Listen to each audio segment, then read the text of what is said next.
नमस्कार दोस्तों, हमारे YouTube चैनल में आपका स्वागत है। तो हम पढ़ेंगे भारत की राज्य व्यवस्था, भारत की शासन व्यवस्था या भारत का संविधान, इंडियन पॉलिटी। ठीक है, इंडियन पॉलिटी। हमारे भारत का संविधान बना 1950 में, हमारी आज़ादी के बाद 1947 के बाद 1950 में भारत का संविधान बना और तब से हमारी भारत की शासन व्यवस्था हमारे संविधान के आधार पर है। लेकिन 1947 से पहले हमारे ऊपर अंग्रेजों का शासन था। तो उस शासन काल में हमारी शासन व्यवस्था कैसी थी, तो उसी शासन व्यवस्था को पढ़ने के लिए हम पहला चैप्टर पढ़ेंगे, ऐतिहासिक पृष्ठभूमि।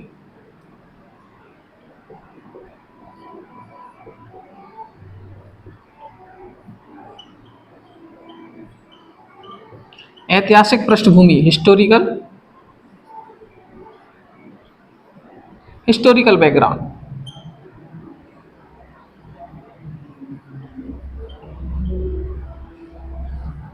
ठीक है, इस चैप्टर को हम दो जगह पढ़ते हैं, दो सब्जेक्ट में पढ़ते हैं। एक तो पढ़ते हैं मॉडर्न हिस्ट्री में, मॉडर्न हिस्ट्री में भी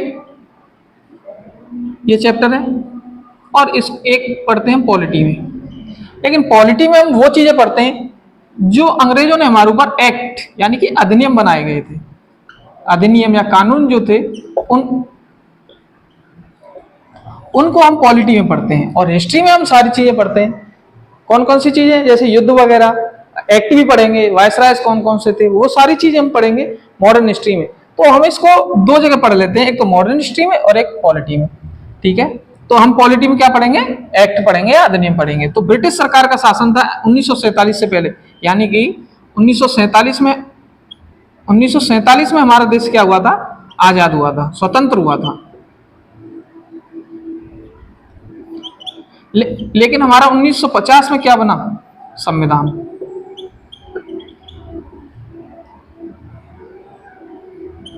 और तब से हमारी शासन व्यवस्था कैसी है, शासन व्यवस्था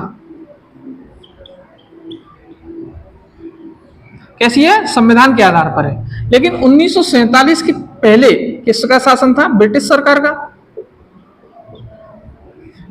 ब्रिटिश सरकार का शासन था। तो इसमें शासन व्यवस्था, इसकी शासन व्यवस्था कैसी थी, वो हम पढ़ेंगे हिस्टोरिकल बैकग्राउंड। ठीक है, हिस्टोरिकल बैकग्राउंड में हम क्या पढ़ेंगे, जो भारत सरकार, ब्रिटिश सरकार ने जो हमारे भारत पर शासन किया था, उसमें क्या क्या एक्ट अधिनियम थे, उन चीजों को हम पढ़ेंगे ब्रिटिश जिसमें हिस्टोरिकल बैकग्राउंड में। ठीक है, तो ब्रिटिश सरकार का शासन था, ब्रिटिश सरकार।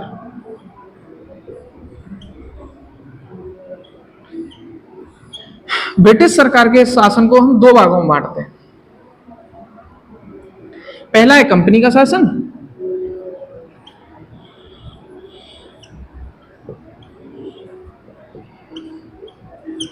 और दूसरा है सम्राट का शासन।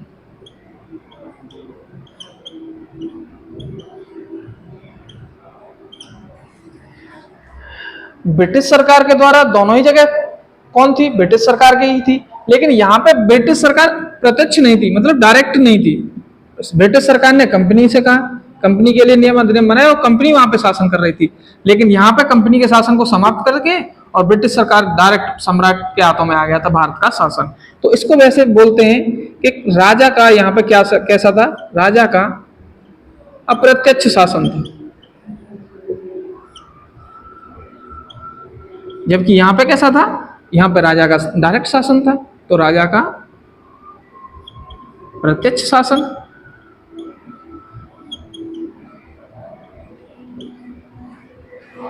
इस कंपनी के शासन को कब से, टाइम पीरियड कब से लेते हैं, समय 1773 से, और 1857 की क्रांति हुई थी तब तक, 1858 तक। और यहाँ पे 1858 से और हमारा देश आजाद हुआ 1947 तक। इसमें लेते हैं हम सम्राट का शासन। ठीक है, तो हम एक जो कंपनी का शासन एक भाग में बांट लिया और एक भाग में हमने सम्राट के शासन को बांट लिया। कंपनी के शासन में क्या क्या अधिनियम और एक्ट थे, उनको हम कंपनी के शासन में पढ़ेंगे। इसका टाइम पीरियड रहेगा 1773 से 1858 तक। जो जो एक्ट अधिनियम या कानून थे उनको हम पढ़ेंगे कंपनी के शासन में। उसके बाद 1858 से 1947 के बाद में क्या क्या 1947 से पहले और 1858 के बाद कौन कौन से एक अधिनियम कानून थे उनको हम पढ़ेंगे सम्राट के शासन में। ठीक है, तो इसमें जैसे पहला ही है, एक तो है 1773 का, 1773 का रेगुलेटिंग एक्ट।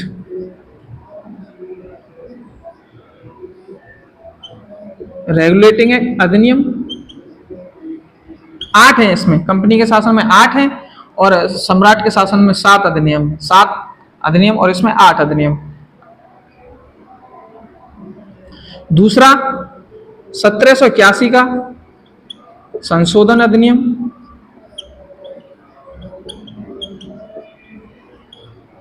इसको हम बोलते हैं, वैसे एक और नाम बोलते हैं इसको, बंदोबस्त कानून।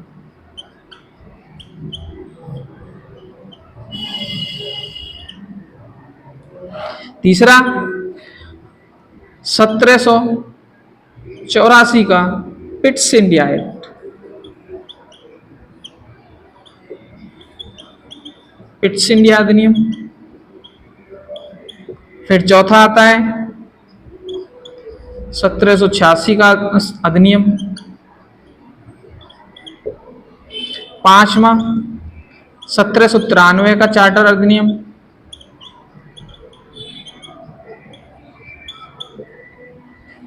फिर आता है छठवां 1813 का चार्टर अधिनियम।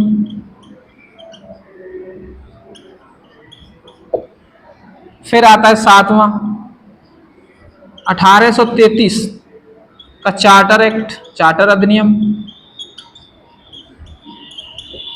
आठवां आता है 1853 का चार्टर एक्ट, चार्टर अधिनियम। ये 8 अधिनियम है कंपनी के शासन। कौन कौन सा? 173 का रेगुलेटिंग एक्ट, फिर आता है 81 का जो रेगुलेटिंग के बाद में क्या आया था, संशोधन। रेगुलेटिंग एक्ट में संशोधन के लिए संशोधन एक्ट। फिर आया था 1784 का पिट्स इंडिया एक्ट। फिर 86 अधिनियम, 86 का एक अधिनियम।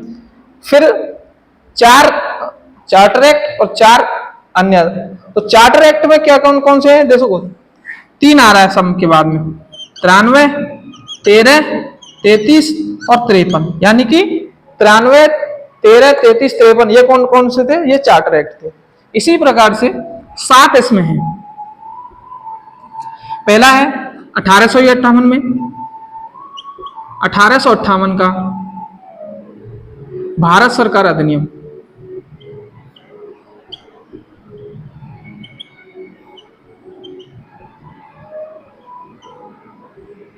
दूसरा 1861 का भारत परिषद अधिनियम। तीसरा है 1892 का भारत परिषद अधिनियम।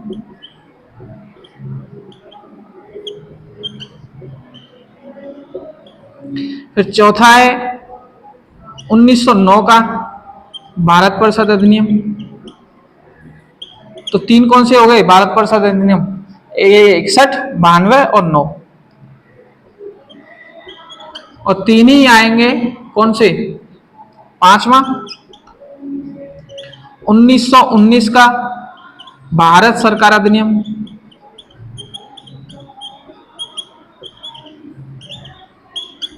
पार्लियामेंटो सुधार भी बोलते हैं इसको। 6वां है 1935 का, ये भी भारत सरकार अधिनियम। तो 3 भारत सरकार और 3 ही कौन से? भारत परिषद। कौन कौन से परिषद? परिषद वाले ये 61, 92 और 9, और परिषद भारत सरकार वाले 58, 19, 35। इसको बोलते हैं मॉन्टेग्यू और चेम्सफोर्ड सुधार।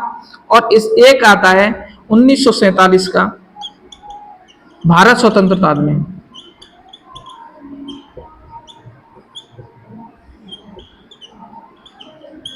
तो 3 कौन से? परिषद, 3 है भारत सरकार और 1 है भारत स्वतंत्रता अधिनियम।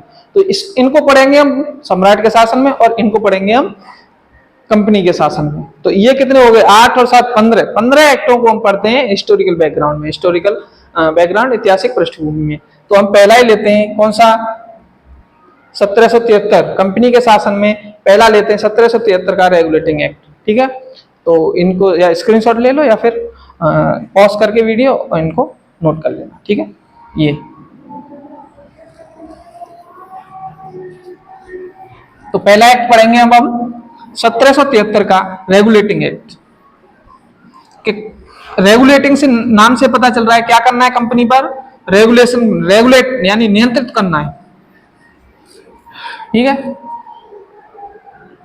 तो 1773 का पढ़ेंगे, उससे पहले उसका बैकग्राउंड देख लेते हैं कि कंपनी के बारे में जान लेते हैं। कौन सी कंपनी, जो ब्रिटिश से भारत में व्यापार करने के लिए आई थी वो कंपनी। तो कंपनी कौन सी, 1599 में क्या हुआ कि कंपनी की स्थापना हुई, ब्रिटिश ईस्ट इंडिया कंपनी के नाम से।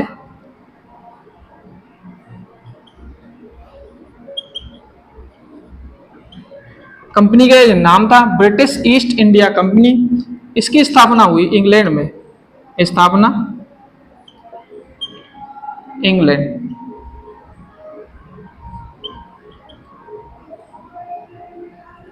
और 1600 में, अब तो यहाँ पे स्थापना हुई 1599 में, और 1600 में क्या हुआ, महारानी थी, ब्रिटिश की महारानी थी उस टाइम, महारानी एलिजाबेथ।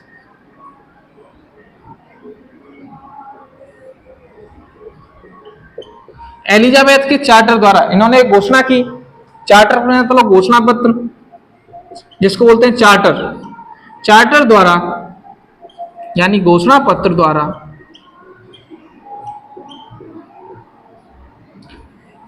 कंपनी को भारत में व्यापार करने का अधिकार प्राप्त हुआ।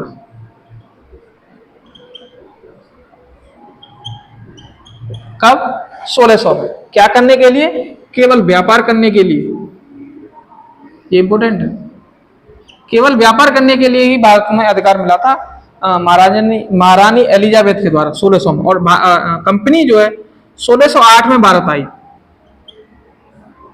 भारत व्यापार करने आई। 1600 में क्या करने आई, व्यापार करने आई। तो अब कंपनी क्या करती है, व्यापार करती है। अब धीरे धीरे ये क्या करती है, भारत में व्यापारिक केंद्र स्थापित करती है। जैसे इसको भारत का नक्शा बना दें तो यहाँ पे है बंगाल, जैसे भारत का नक्शा अच्छे से बनाएं तो ऐसे करके समझाने के लिए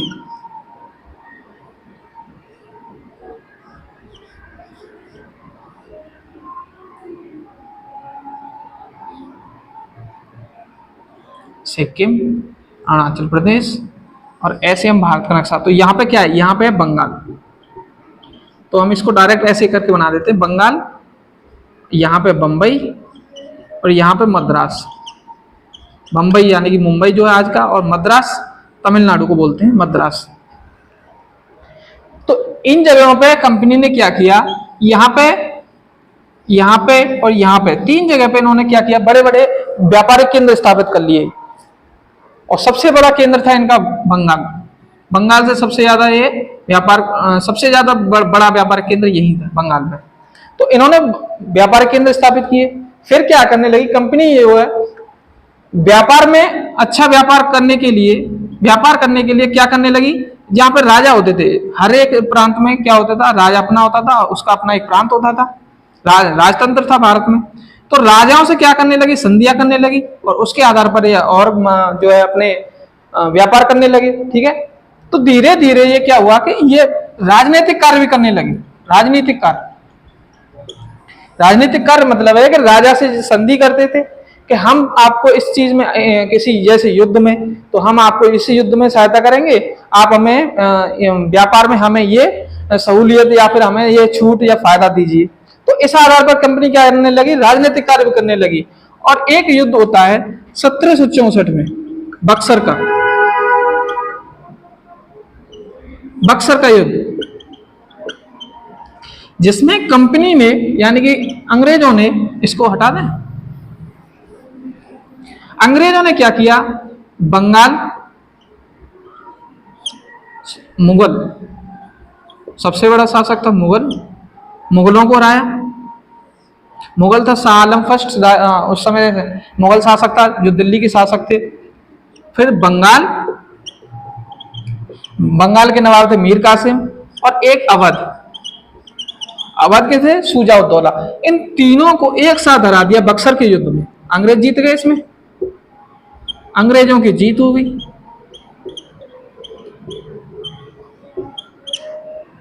तीनों को एक, तीनों सेनाओं को, तीनों राजाओं को, तीनों क्षेत्रों को एक साथ हराया बक्सर के युद्ध में। कब? 1764 में। और 1765 में ये संधि करते हैं जिसे बोलते हैं इलाहाबाद की संधि। इन्होंने इलाहाबाद की संधि की, और संधि में इनको बंगाल, अंग्रेजों को बंगाल, बिहार और उड़ीसा, इन तीन जगहों के दीवानी अधिकार प्राप्त हो गए। दीवानी, दीवानी अधिकार प्राप्त हो गए। दीवानी अधिकार का मतलब है अब इनको राजस्व का काम भी मिल गया, यानी कि अब ये अपने आधार पर राजस्व, दीवानी अधिकार का मतलब है राजस्व अधिकार।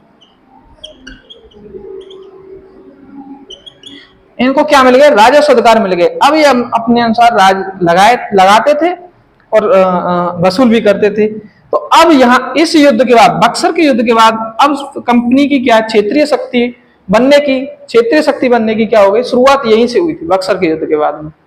क्योंकि अब ये क्या करने लगे? राजनीतिक व्यापारिक कार्य की तो इनको मान्यता मिली हुई थी सरकार से, ब्रिटिश सरकार से। कब? 1600 में, महारानी एलिजाबेथ के द्वारा। लेकिन अब क्या करने लगे? राजनीतिक भी कार्य करने लगे और प्रशासनिक कार्य भी करने लगे। लेकिन इनकी मान्यता नहीं मिली थी, इनको मान्यता दी नहीं थी, अधिकार ही नहीं था इनको, लेकिन ये करने लगे थे। तब अंग्रेज सरकार ने, ब्रिटिश सरकार ने जो है कंपनी को नियंत्रित करने के लिए क्या किया? तब लाती है 1773 का रेगुलेटिंग एक्ट। कंपनी को रेगुलेट करने के लिए, नियंत्रित करने के लिए अंग्रेजी सरकार जो है लाती है 1773 का पहला एक्ट है, 1773 का रेगुलेटिंग एक्ट। ठीक है, रेगुलेटिंग अधिनियम।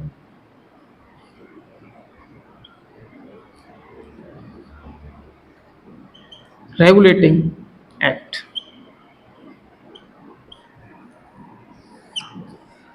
क्यों लाई गई थी?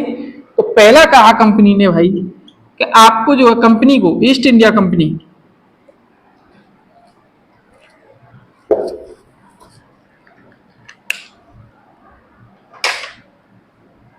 ईस्ट इंडिया कंपनी के कार्यों को रेगुलेट करना। पहला कहा कि कंपनी के कार्यों को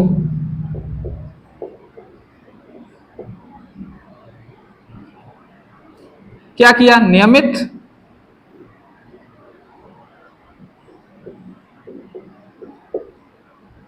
एवं नियंत्रित किया।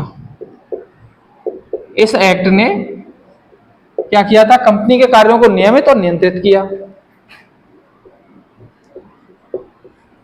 दूसरा कार्य कि कंपनी के कौन कौन से पहले कार्य मिले थे? व्यापार का ही अधिकार मिला था, लेकिन अब राजनीतिक और प्रशासनिक दोनों कार्यों को मान्यता दी गई।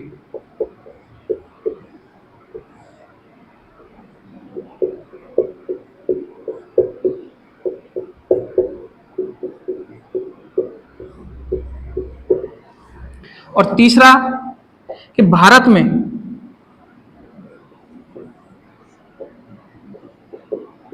केंद्रीय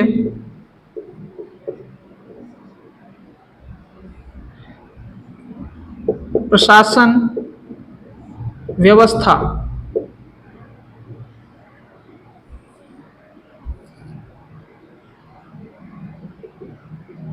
केंद्रीय शासन व्यवस्था की शुरुआत यहां से शुरुआत हुई। ठीक है, तो तीन काम कौन से किए? एक तो कंपनी के कार्यों को नियमित और नियंत्रित किया। दूसरा, कंपनी के जो प्रशासनिक और राजनीतिक कार्यों को मान्यता नहीं थी, लेकिन इस एक्ट के द्वारा उनको मान्यता मिल गई। और तीसरा कहा कि भारत में केंद्रीय प्रशासन की जो व्यवस्था शुरू हुई। इस एक्ट की अब विशेषता क्या क्या थी, तो विशेषताएं पढ़ेंगे। विशेषताएं, पहली विशेषता थी कि जो बंगाल में जो है इन्होंने क्या किया था कि जो ये जो क्षेत्र थे बंगाल, इनके व्यापारिक केंद्र थे बंगाल और जो बंबई और मद्रास, इन तीनों जगह पे कंपनी का क्या बैठते थे? गवर्नर। यहाँ पे बंगाल का गवर्नर, यहाँ पे बंबई का गवर्नर और यहाँ पे मद्रास का गवर्नर। लेकिन अब कहा कि जो बंगाल के गवर्नर है, बंगाल के गवर्नर पद, अब इस पद को क्या कर दिया गया? बंगाल का गवर्नर जनरल, इसको कहा कि अब ये पद बंगाल का गवर्नर जनरल है। और इसके लिए एक कार्यकारी परिषद बनाई जिसमें 4 सदस्य थे। कार्यकारी परिषद,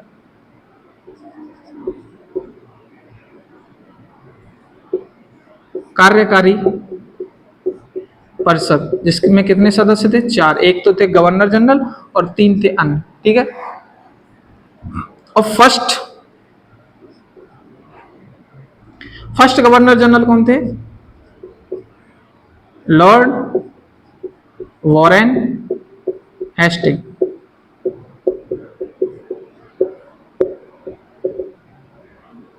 ठीक है, अब दूसरा कहा, पहला काम तो कर दिया, बंगाल के गवर्नर जनरल पद बना दिया और उसके लिए कार्यकारी परिषद जिसमें कितने सदस्य थे? 4।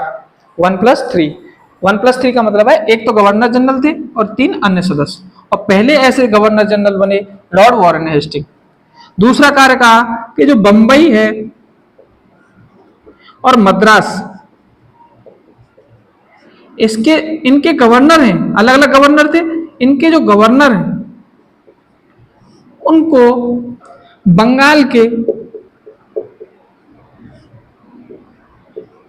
गवर्नर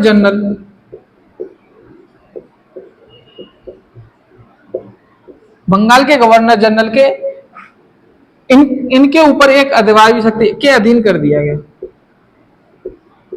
बंगाल के गवर्नर जनरल के अधीन कर दिया इनको। तीसरी बात, इस एक्ट में कहा गया कि हम क्या करेंगे? कलकत्ता में एक सुप्रीम कोर्ट की स्थापना करेंगे। तो 1774 में कलकत्ता में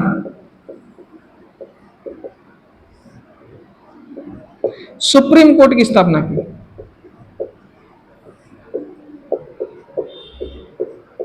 सुप्रीम कोर्ट की स्थापना।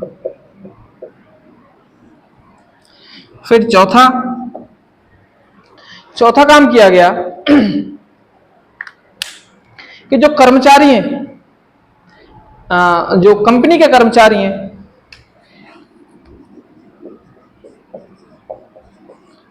कंपनी के क्या है? कर्मचारी, उनको जो है निजी व्यापार,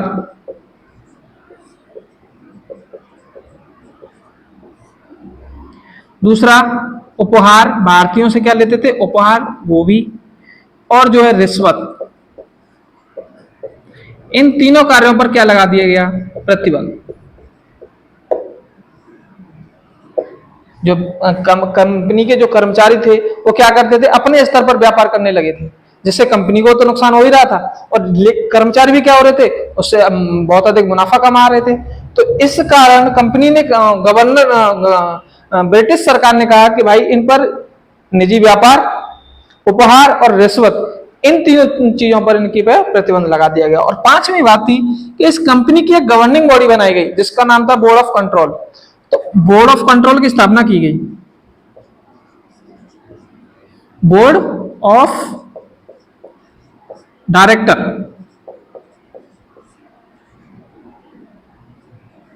बोर्ड ऑफ डायरेक्टर की स्थापना की, और उस ये क्या थी, ये कंपनी की गवर्निंग बॉडी थी, गवर्निंग बॉडी।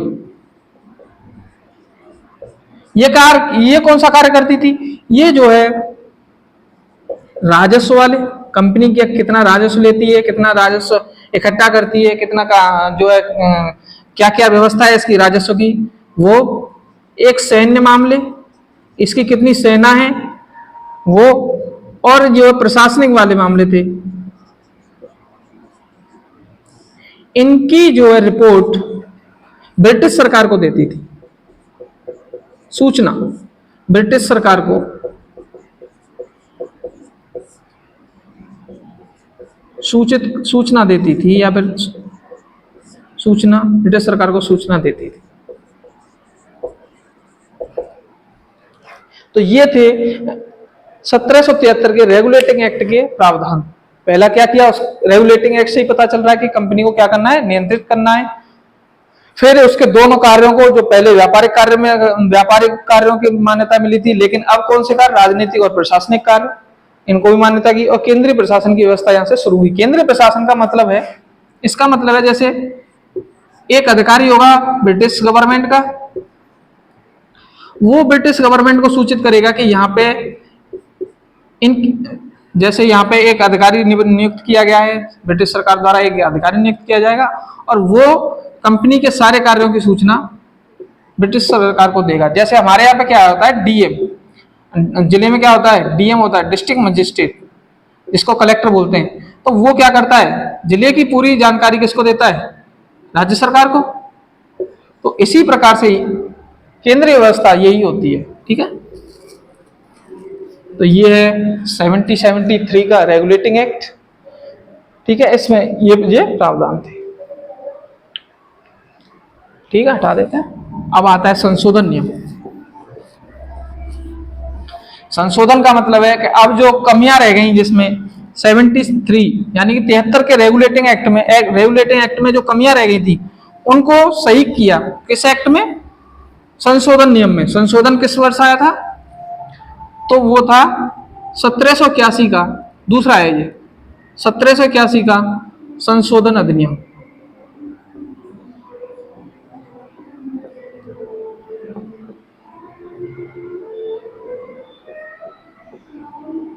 इसको बोलते हैं बंदोबस्त कानून।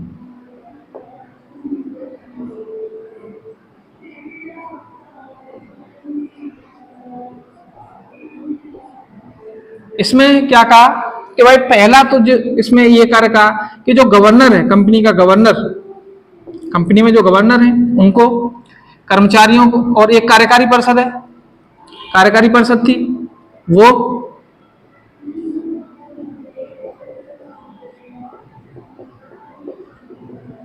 और एक कर्मचारी, इन तीनों को क्या कहा कि भाई जो सुप्रीम कोर्ट है उनके क्षेत्राधिकार से इनको बाहर कर दिया। क्या किया, सुप्रीम कोर्ट के, एससी मतलब सुप्रीम कोर्ट, तो शॉर्ट में सुप्रीम कोर्ट को ऐसे लिखते हैं, सुप्रीम कोर्ट के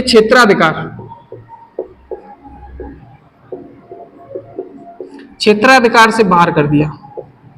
मतलब कि अब गवर्नर जो है, कंपनी का गवर्नर, कार्यकारी परिषद और कर्मचारी जो अपने पद पर रहते हुए जो कंपनी के लिए कार्य करेंगे, वो सुप्रीम कोर्ट उनके ऊपर कोई भी जो है कार्यवाही नहीं कर सकता है, ठीक है। दूसरा कारण इसमें कहा कि जो राजस्व वाले मामले हैं, राजस्व मामले, उनको भी सुप्रीम कोर्ट के क्षेत्राधिकार से बाहर कर दिया कि भाई अब ये हम कितना भी राजस्व में कोई भी प्रबंध करें, वो सुप्रीम कोर्ट उन पर कोई भी कार्रवाई नहीं करेगा। तो इसको क्या है, सुप्रीम कोर्ट के क्षेत्राधिकार से बाहर कर दिया। तीसरी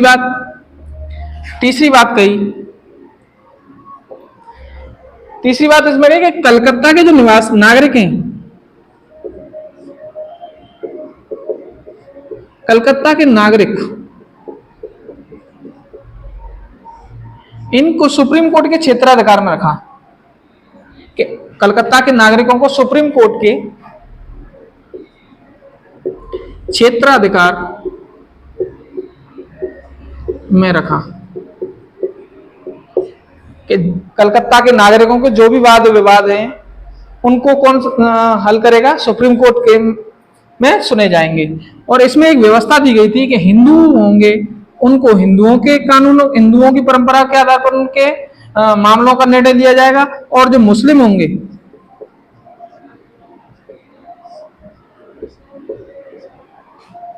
मुस्लिमों को उनकी परंपराओं के आधार पर उनके मामलों का निर्णय लिया जाएगा।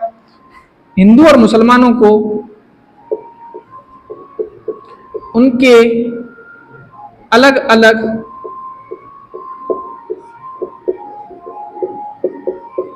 परंपरा के आधार पर उनकी अपनी, ऐसे लिख देते हैं इसको, उनकी अपनी परंपराओं के आधार पर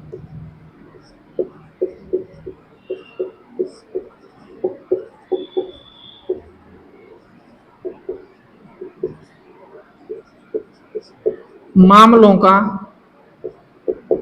या फिर मामलों का निर्णय लिया जाएगा अलग अलग। जैसे अभी भी बात चल रही है यूसीसी की, वो एक यही बात है, यूनिफॉर्म सिविल कोड के हिंदू और मुसलमान कोई भी धर्म का हो, कोई भी इंसान हो, उनके लिए क्या करना है, एक ही कानून बनाना है। लेकिन यहाँ पर वही बात थी जो अब है कि हिंदुओं को हिंदुओं की परंपराओं के आधार पर और मुस्लिमों को मुस्लिमों की परंपराओं के आधार पर उनका निर्णय लिया जाएगा। और चौथी बात कही कि जो प्रांतीय न्यायालय हैं, प्रांतीय मतलब प्रांतों में न्यायालय, प्रांतीय न्यायालय के खिलाफ जो भी अपील करनी है, प्रांतीय न्यायालयों के निर्णयों के खिलाफ जो अपील करनी है वो कहां करेंगे, वो करेंगे हम गवर्नर जनरल काउंसिल में, गवर्नर जनरल की काउंसिल में।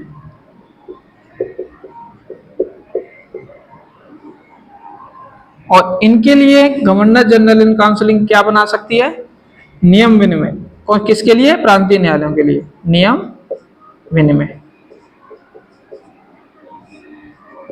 तो ये था संशोधन अधिनियम जो लाया गया था। क्या था कि गवर्नर कार्यकाली, पहले तो सुप्रीम कोर्ट के क्षेत्राधिकार से दो चीजों को बाहर किया गया था। एक तो कंपनी के जो गवर्नर है और कार्यकारी परिषद है और कर्मचारी है, इनको एक राजस्व मामलों को किस किस को रखा गया था, तो वो था कलकत्ता के नागरिकों को। और एक तब जो है प्रांतीय न्यायालय की जो अपील है उसको के खिलाफ जो अपील कहां कर सकते हैं, गवर्नर जनरल की काउंसिल में, उसमें कर सकते हैं। और गवर्नर जनरल की काउंसिल क्या कर सकती है, प्रांतीय न्यायालयों के लिए नियम विनिमय बना सकती है। तो ये था 1781 का संशोधन नियम, इसको बोलते हैं बंदोबस्त कानून। ठीक है,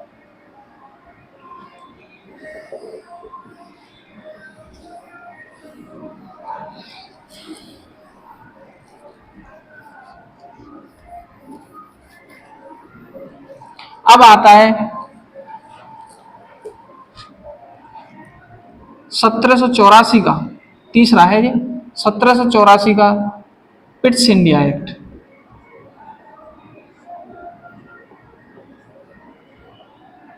पिट्स इंडिया अधिनियम।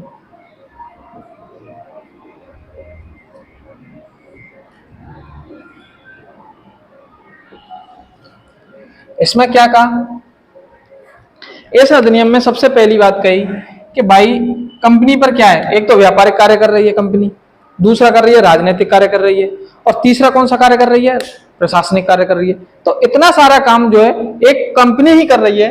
इसके लिए क्या करते हैं कि कंपनी के कार्यों का बंटवारा कर देते हैं, बांट देते हैं कंपनी के कार्यों को। उसके लिए क्या किया, तो पहली बात कही कि कंपनी के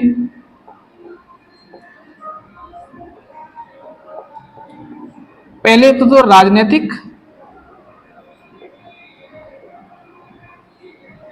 और एक वाणिज्यिक मतलब व्यापारिक, इन कार्यों को अलग अलग किया।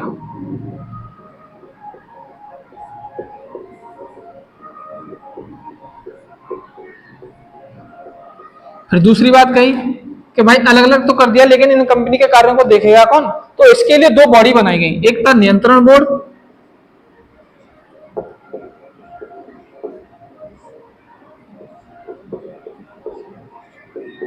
जो क्या करेगा, वो राजनीतिक कार्यों को देखेगा, राजनीतिक कार्यों के लिए। और एक था निदेशक मंडल,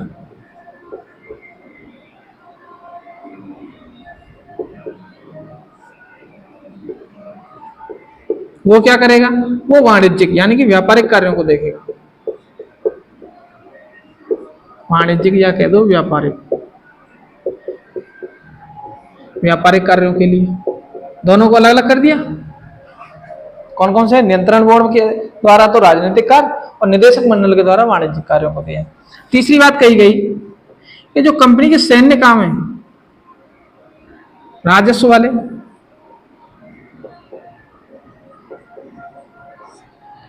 सैन्य वाले और नागरिक वाले, इन कार्यों को नियंत्रण बोर्ड जो है वो क्या कर सकता है, इन कार्यों का अधीक्षण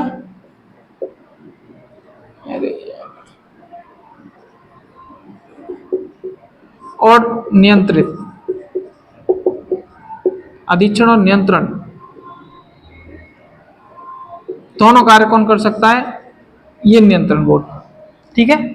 और इसी एक्ट में, अब ये पॉइंट नहीं है वैसे तो, लेकिन एक नोट डाल के लिख दो कि, नोट डाल के कि इसी अधिनियम में, कौन से 84 के में, कंपनी अधीन क्षेत्र में, भारत में कंपनी अधीन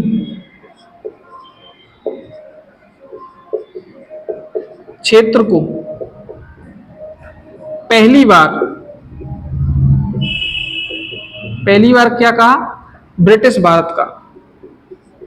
तो ये एक स्टेटमेंट है जिसमें पूछ लेते हैं कि ब्रिटिश भारत पहली बार कंपनी अधीन क्षेत्र को ब्रिटिश भारत किस अधिनियम के में कहा गया था, तो वो था पिट्स इंडिया एक्ट 1784 के पिट्स इंडिया एक्ट में कहा गया कि कंपनी के अधीन क्षेत्र को ब्रिटिश भारत।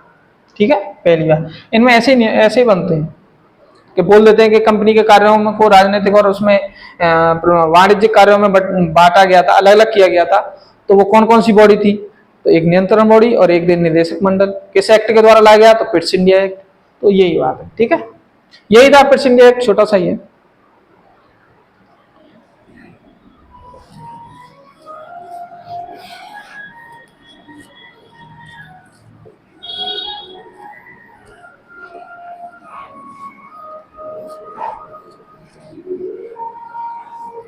फिर आता है अब 86 में एक एक्ट, वो एक्ट नहीं था लेकिन उसमें क्या था, दो शर्तें थी। जैसे कि इसको बोलते हैं वैसे 1786 का अधिनियम, 1786 का अधिनियम बोल दो, 1786 अधिनियम का अधिनियम।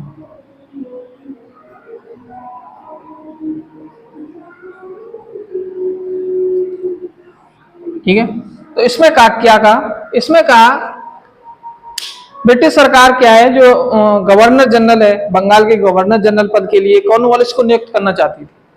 तो कॉर्नवालिस ने दो शर्तें रखी थी ब्रिटिश सरकार के सामने। तो उन्हीं दो शर्तों को इसमें क्या है, अधिनियम में रख दिया गया है। तो कॉर्नवालिस लिख लेते हैं, कॉर्नवालिस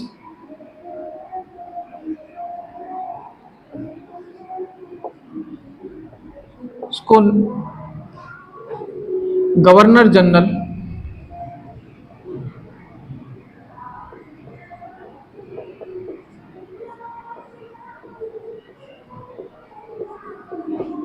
नियुक्त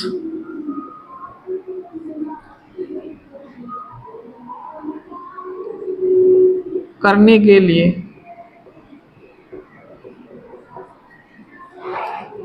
रखी गई दो शर्तें।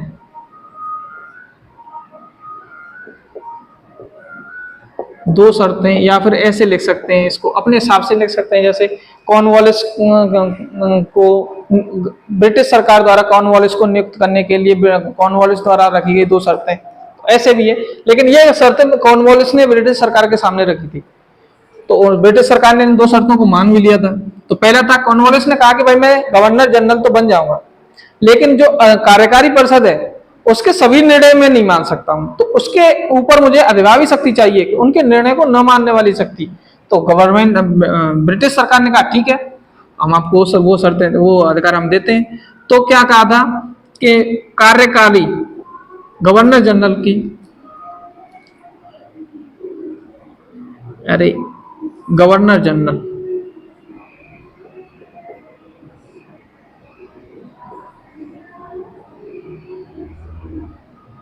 जनरल गवर्नर जनरल को कार्यकारी परिषद के ऊपर दी गई अधिभावी शक्ति,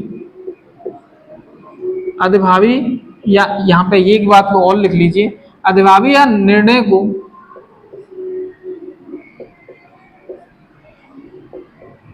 न मानने की शक्ति।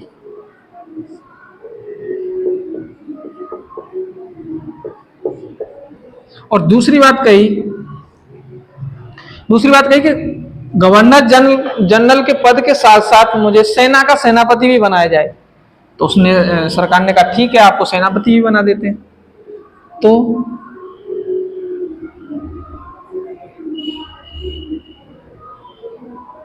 सेनापति या कमांडर इन चीफ, उसको बोलते कमांडर इन चीफ भी बनाया जाए।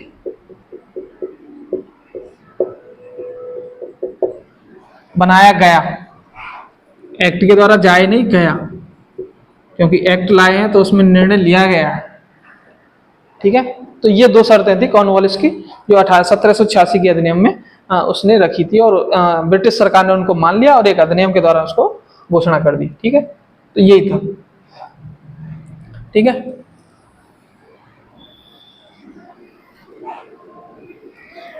अब एक अधिनियम और आता है, एक अधिनियम नहीं, अगला अधिनियम कहेंगे। एक अधिनियम क्यों है, अभी तो बहुत सारे हैं। चार्टर एक्ट शुरुआत होती है यहां से।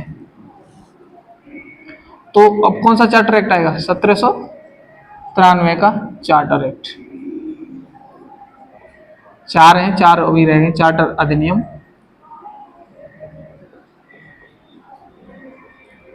इसमें क्या कहा? चार्टर अधिनियम में क्या कहा कि भाई कॉर्नवालिस को जो दी गई शक्तियां थी, जो 86 के अधिनियम में थी, कॉर्नवालिस को जो शक्तियां दी गई थी, वो एक शक्ति को तो बरकरार रखा, यानी कि आगे के गवर्नर जनरल को भी दिया, भविष्य में सभी को दे दिया गया, लेकिन सेनापति का पद जो है वो समाप्त कर दिया। देखो कैसे कि पहली बात कही,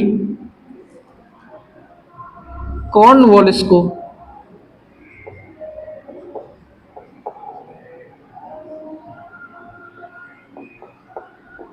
दी गई, कॉर्नवालिस को कार्यकारी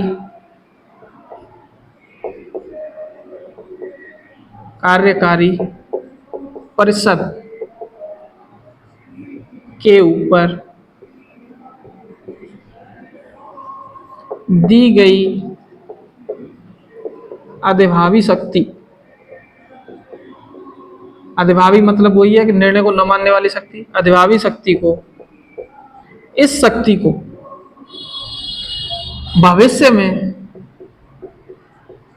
भविष्य के सभी गवर्नर जनरल को हस्तांतरित की गई। यानी कि जो अधिभावी शक्ति थी, अब वो भविष्य में कॉर्नवालिस के बाद में जो भी गवर्नर जनरल बनेंगे उनको भी ये शक्ति दी जाएगी, कार्यकारी परिषद के ऊपर ये वाली निर्णय न मानने वाली शक्ति दी जाएगी। दूसरा कहा, ये जो सेनापति है, सेनापति का पद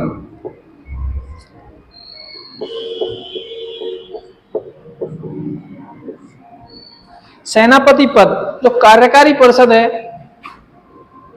सेनापति पद की कार्यकारी परिषद के सदस्य होने की बाध्यता को समाप्त किया।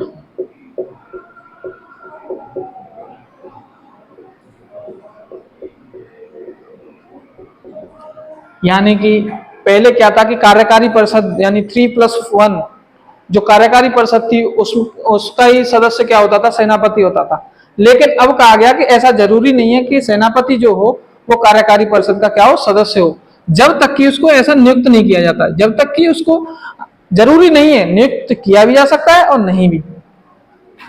तो ये जब तक कि उसे ऐसा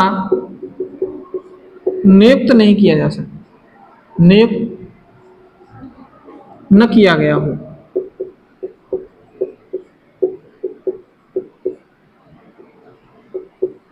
जरूरी नहीं है कि कार्यकारी परिषद का ही सदस्य क्या होगा, सेनापति होगा। हो भी सकता है और नहीं भी हो सकता है। होगा तो उसको नियुक्त कर दिया जाएगा और नहीं होगा तो वो कहीं दूसरी जगह से किया जाएगा। अब तीसरी बात थी कि बॉम्बे का जो गवर्नर थे, बॉम्बे और मद्रास के, उनके और अधिक बॉम्बे या बंबई और मद्रास, इनके गवर्नर जनरल जो पहले अधीन हो गए थे गवर्नर जनरल के बंगाल के, इनको गवर्नर जनरल को बंगाल के गवर्नर जनरल, वैसे शॉर्ट में जी लिख दिया करो, गवर्नर जनरल यानी कि ऐसे करके जी यानी कि गवर्नर जनरल। वैसे भी घर परिवार में जी को गवर्नर जनरल ही मान लो। गवर्नर जनरल को और अधिक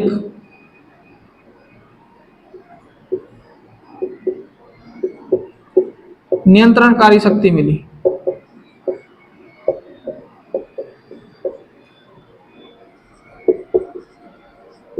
शक्ति दी गई।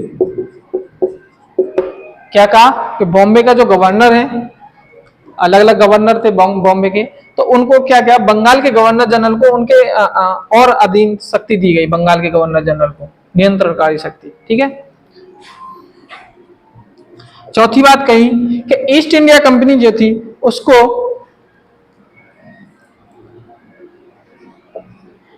20 वर्ष का एकाधिकार प्राप्त और दिया गया।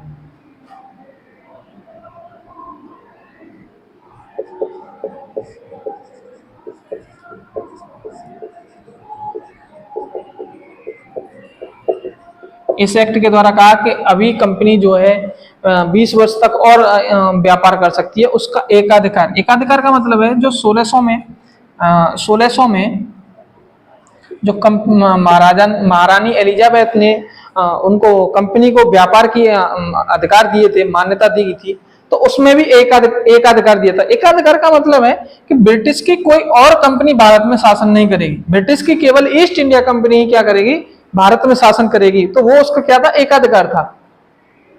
तो ऐसे ही है, उसको और अधिक एकाधिकार कब मिला, 20 वर्षों तक, इसके 93 के चार्टर एक्ट के द्वारा। और एक चीज और थी इसमें कि वो कहा गया कि जो नियंत्रण बोर्ड है, नियंत्रण बोर्ड जो क्या कार्य देखता है, राजनीतिक कार्य, नियंत्रण बोर्ड जो राजनीतिक कार्यों को देखता था, उसके भुगतान कर्मचारियों का और उसका भुगतान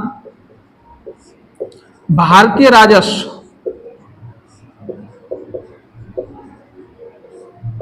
में से दिया जाएगा, भारतीय राजस्व से दिया जाएगा।